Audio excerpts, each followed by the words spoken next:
It was a painful experience to try to reduce a multi-year, multi-pronged effort to about a 5-minute presentation. So at the risk of oversimplifying really the journey that this has been, I'll go into some of our data in abbreviated format and also leave you with some insights as to what I think the keys to a successful strategy at your health system might be.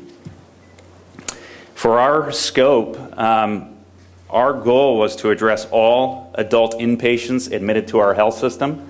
There's limited data in pediatrics, but we are in the process of prospectively evaluating a risk assessment tool in the pediatric population. We did, like many of the other award recipients, develop a standardized VTE protocol with the American College of Chest Physician guidelines as our true north. We did mandate risk assessment within our computerized order entry system with a hard stop in place. Most importantly, we provided clinical decision support to drive clinical practice. We require documentation of contraindications if prophylaxis is not prescribed with timed reminders that occur on a Q 24 to 48 hour basis, depending on the contraindication that's selected in the medical record. We provide data feedback to all the services regarding performance. VTE prophylaxis is included as a peer review indicator for many of our services. In particular, as many of these hospitals are rolling out data tracking for ongoing professional practice evaluation, we've built this into a measure of their performance. And then each department reviews their own VTE cases every single event that occurs to determine if the events are preventable or not preventable. A snapshot of our risk assessment tool, I will buck the trend and say that we have gone with individualized risk assessment. This is the Caprini model. We had implemented this in our health system with some success as a paper tool. When we translated this to the computer order entry world, the breakdown of the risk factors by points didn't translate as well, especially to the naive user in the computer world. So we reorganized all the same risk factors by sections rather than to keep them by point total. And most importantly, the computer does the work. All the provider has to do is check the boxes, the computer tallies and adds up the score, and at the bottom then will provide an automated recommendation for prophylaxis. And we feel that while it can be cumbersome, once you do this, really you can complete risk assessment in 30 seconds or less. And we tied this to the order entry at the time of admission, so it's at the time where you know your patient well, you've done a thorough history and physical, you can go through and check these boxes quite quickly. And then you exit this screen and you go to the order set. It's all embedded within that order set. You order your appropriate prophylaxis. And then at the bottom, if you cannot prescribe prophylaxis due to a clinically appropriate contraindication, we have those pick listed with a free text box option that's almost never used. And the expectation is that people will have to document that in the clinical record, and importantly, again, they will get reminders every 24 to 48 hours if they've selected a contraindication and opted out of chemoprophylaxis. We have a lot of complicated data. To orient you to this graph, we initially implemented our computerized order entry system, and our medical executive committee blessed a mandatory risk assessment, but we did not implement the hard stop initially. And the top bar graph is overall for all services. Red portion of the bar means no risk assessment was completed at all during the entire admission. The light blue was a delayed greater than 24-hour risk assessment completion. And the dark blue is really our goal, which is risk assessment completed within 24 hours of admission. We went further and broke that down by each individual service, which are de-identified on the left. But you see a lot of red.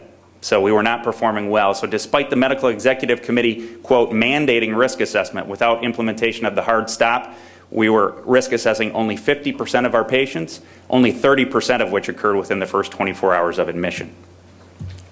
Moving forward, at the risk of oversimplifying this, our initial implementation of the hard stop got us to 60% only.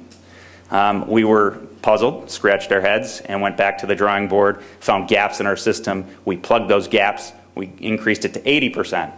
And then again, speaking to Bob Pendleton's try again, we went back and reattacked it. And now this is March 2011, and 93% of our patients received risk assessment on admission, over 90% of which occurred within the first 24 hours of admission.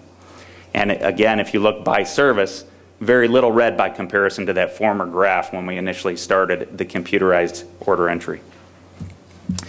Another way to look at the same data, the red at the top signifies the percentage of inpatients with risk assessment completed. And again, you've seen sustainable greater than 90% of patients receiving risk assessment that's been sustained since back in 2009, okay? And we reached 96% in February of 11, back down to 93% for the month of March. Looking at our percent of high and highest risk patients, the blue bar graph in the middle, we've maintained about 84% most of this time, and this is despite essentially tripling the volume of patients. So we didn't decrease. As we increased the number of patients receiving risk assessment and prophylaxis, we still maintained that high percentage, and then most recently in the month of March of 2011, we hit 92%. We are tracking our post-discharge and in-hospital acquired VTE, both of which have shown a downward trend. In-hospital acquired is known, and we've been tracking that and very pleased with our results, but we're also tracking that post-discharge VTE event up to 90 days. And while we're encouraged by the modest downward sloping trend, I agree with Dr. Goldhaber that that is the next frontier.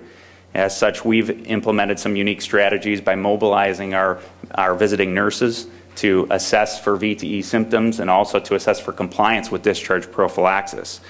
But I think that's also where our individualized risk assessment may drive some of the science towards which patients require more extended prophylaxis.